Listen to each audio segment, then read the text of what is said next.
Do not be in harmony or in accord with this world. But it didn't just say that. It said, but we are to be transformed by the renewing of your mind, that you may prove what is good and acceptable and the perfect will of God. Okay, what are you proving it to? That you may prove what is that good thing. What are you proving it to? From what I get is you're proving it to the world. Because it said, do not be conformed to the world. It said that we're supposed to be transformed by the renewing of our mind. But then it says that we are to prove what is that perfect will of God. Now, renew in the Greek is anakenosis. Anakenosis. And that's ANAKAINOSIS. And that means renovation. How many of you watch those shows like, me and my wife, we're believing for our first home. And, my wife watches the TV show where they go in and they renovate homes. And you got a home that looks a certain way, and they come in and they make it look even better. Now, does the room exist when they walk into the room? Yes. In renovating, you have to renovate what's in existence.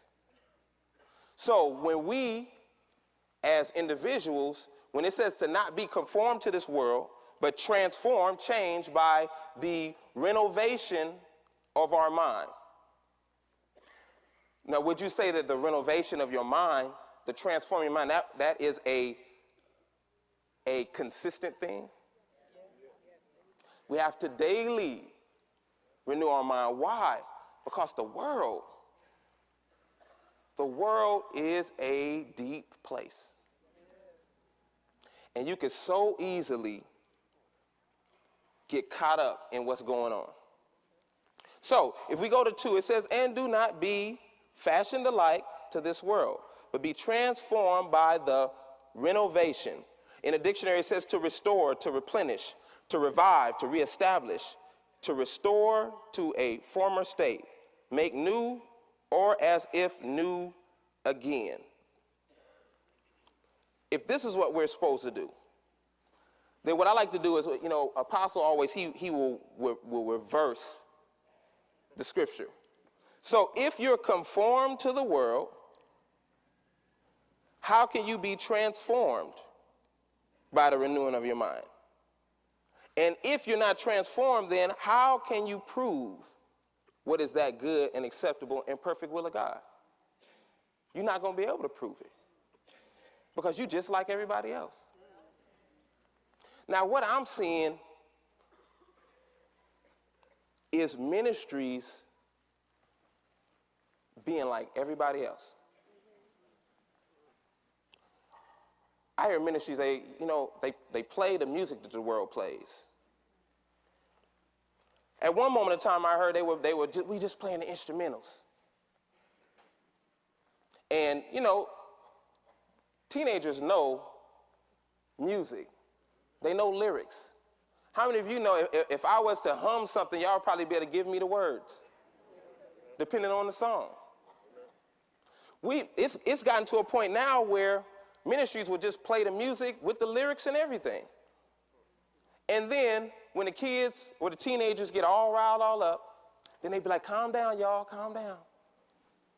Bring your flesh back into submission. I know we allowed your flesh to get loose, but now we want you to come down. There are even some ministries that will bring secular actors, singers into the church and will put them on a high pedestal as if they, just like the world would, will stop. I haven't been at ministries where they'll stop everything. So-and-so's in the building, stand up. Come on, bless us with a song. Come on, we got you for free, please. You're not going to say no. Come on up. And it's not the place for it. And what's happening now is we have a generation that is saying, you say God is better than the devil, but you're giving me pieces of the devil to entertain my flesh to get me to come into the place. Well, I mean, who's better, God or the devil? Confusing me. Me and Pastor are on the same page in the area of, since I've gotten to the youth department, we haven't played any secular music. Not a lick of it. Not even an instrumental. Unless I don't know nothing about it and I go back and apologize. Because I'm so disconnected from what the world's doing. Sometimes I have to just go and listen to stuff just so I can make sure I'm in tune. Because I'll start talking about old stuff and the teens will look at me like, what is he talking about? Where are we? Now, 1 John, let's go to 1 John 2:15. Now, it said in Romans that we are not to be conformed to this world. But God takes it another step.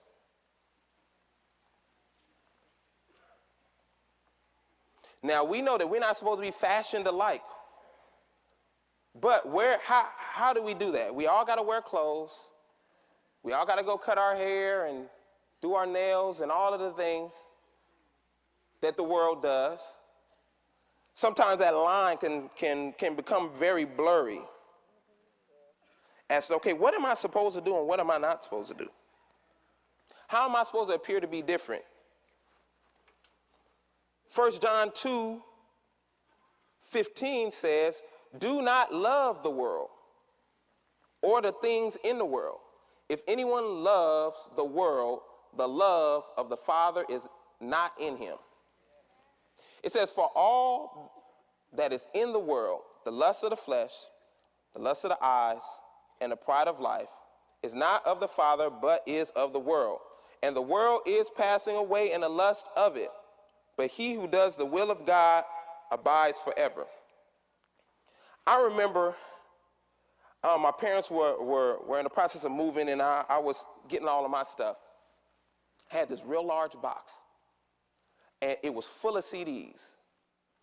Now, back in the days with 7-9, and it was me and Pastor and Jim Giddum playing the keys, we all would buy music, and we would buy tons of it. We would actually, if we put all our music together, we would probably have been The Warehouse, Sam Goody, we would have been all of that combined when it came to R&B and rap music. And as I was looking in this box, first thing I was looking at it like, I cannot believe I wasted this much money. I'm looking at CDs I don't even remember I bought. So here's the devil in the back of my head like, man, you spent good money on the CDs. You better put them things in and listen to them. So I'm looking through the CDs out. So I put one in, and I just could not take even the first couple of seconds of the song. I was like, you know what? Let me just take this out. I was like, all of this, if I was to be asked what CDs I bought, I couldn't tell you probably more than 10. I don't remember none of the songs. I really don't remember none of the lyrics. I really don't remember anything. But you know what? When I came up in the youth ministry and Pastor Stephen Wiley was teaching, to this day, stuff will come back of what was ministered to me. So all the stuff that we run around, we're trying to buy the next car, we're trying to buy the next, TV, we're trying to watch that, your favorite show, all that stuff is going to pass away. And what's going to be there in the end is God. And the scripture, no matter how many times you read it, as the years pass, it's going to gain new revelation. But what we find ourselves still doing is running to whatever's going on in the world. Man, I gotta see that favorite show. I gotta wear them clothes. When I was coming up, the pants was baggy. If somebody was to hand you skinny jeans, they would have went off on you. Man, a medium shirt? Like, are you kidding? Now it's like, man, can I get extra small?